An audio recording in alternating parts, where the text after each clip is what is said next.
Two arthritis patients with same condition. One used ice, the other used heat for 7 days. I tracked the results. What happened by day 3 might surprise you, and by day 7, the answer was already obvious.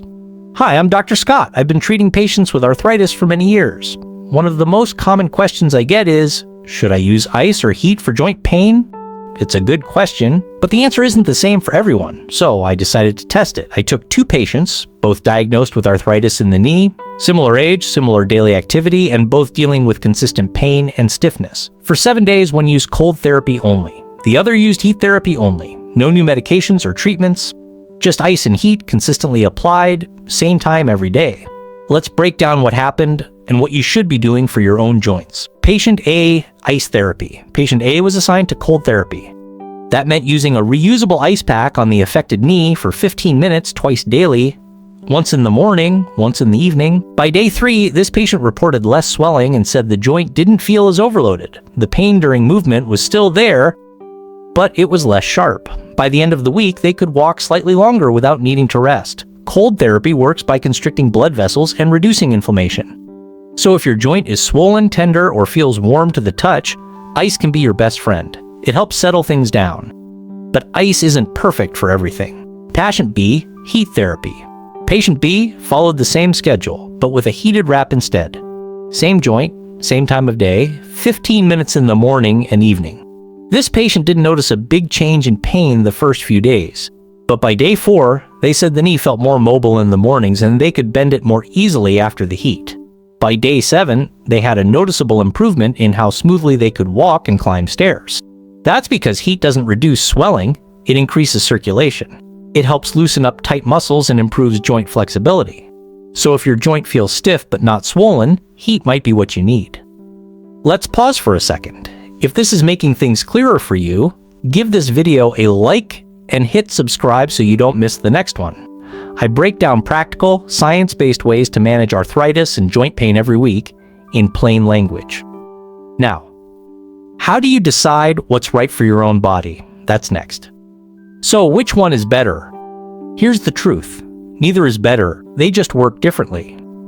Use ice when your joints are swollen, warm or red, sore after movement, in a flare-up.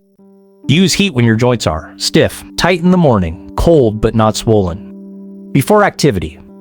Some people even use both, but not at the same time. That's called contrast therapy. You apply heat first to loosen the joint, then cold after activity to reduce inflammation.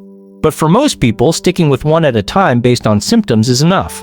What does science say? Research backs this up. Cold therapy is effective for reducing swelling and pain in acute flares, especially in conditions like rheumatoid arthritis. Heat is proven to improve joint mobility and reduce morning stiffness, particularly in osteoarthritis.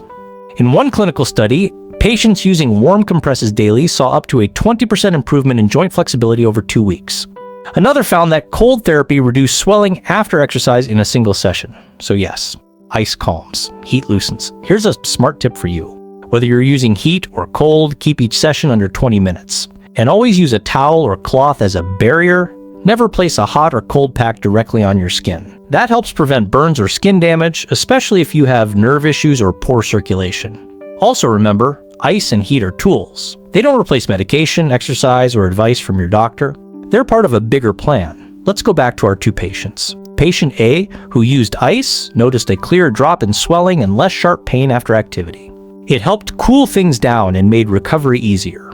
Patient B, who used heat, felt more flexible in the mornings and moved more freely. Heat helped get the joint ready for movement. The big lesson? Don't just grab the nearest remedy. Pay attention to what your joint feels like and choose based on that. Is it swollen and flaring up? Go cold. Is it stiff and tight? Go warm.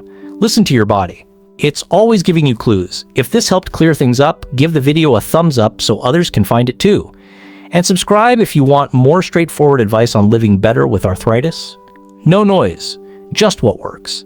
And if you're ready to take it a step further, check out the next video on screen, Top 5 Natural Ways to Reduce Arthritis Inflammation. It dives deeper into how food, movement, and habits can support your joints every day. Thanks for watching. See you tomorrow.